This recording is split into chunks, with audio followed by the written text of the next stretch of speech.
Agora, em 2024, se completa um ciclo de 60 anos do golpe empresarial militar de 1964. E esse momento deve nos suscitar uma série de reflexões.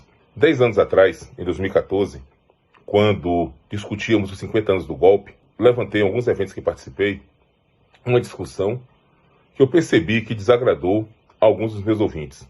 Primeiro, a ideia de que o golpe de 64 e a ditadura que se seguiu, com suas perseguições, prisões e torturas, não foi apenas algo imposto pelos militares sobre a sociedade brasileira.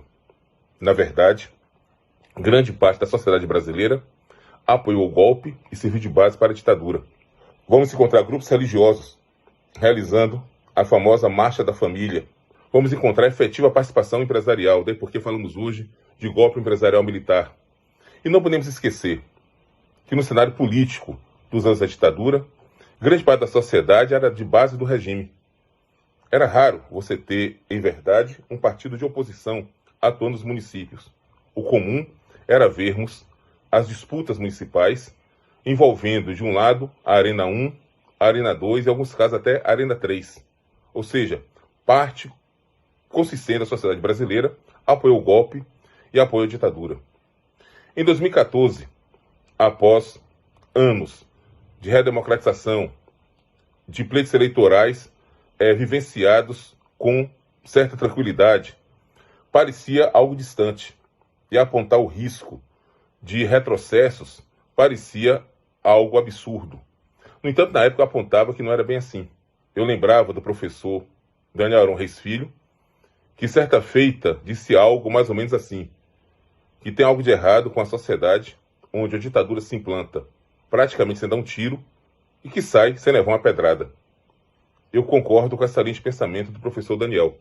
Veja bem, não só naquele momento, mas mesmo o processo de redemocratização, um processo que se deu sob o controle, sob a anuência dos ditadores, na chamada transição lenta, gradual e segura, num processo de redemocratização que jogou para debaixo do tapete os crimes cometidos pela ditadura, algo de instável permanecia.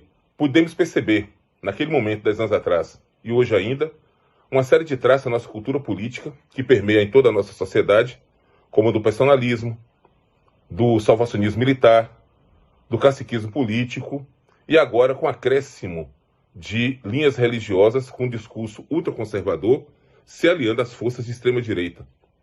Tudo isso se materializou na eleição de 2018, quando um militar da reserva, defensor da ditadura, arauto dos torturadores, foi eleito presidente. Não se reelegeu em 2022.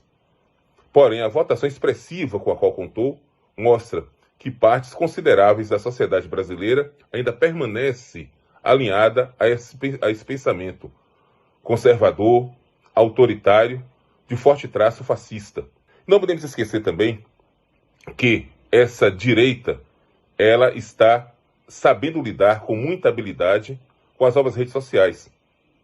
Aqui no Brasil e fora do Brasil, nós vemos o crescimento desse movimento de extrema-direita que tem lançado mão da desinformação, da manipulação, da percepção de realidade das massas por meio das redes sociais. Isso é algo extremamente preocupante.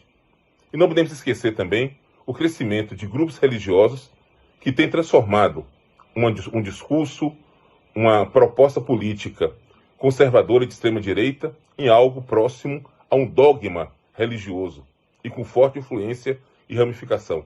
Portanto, nesses 60 anos temos que refletir que nossa sociedade tem problemas bastante profundos, que contribuem para o risco de um retrocesso autoritário.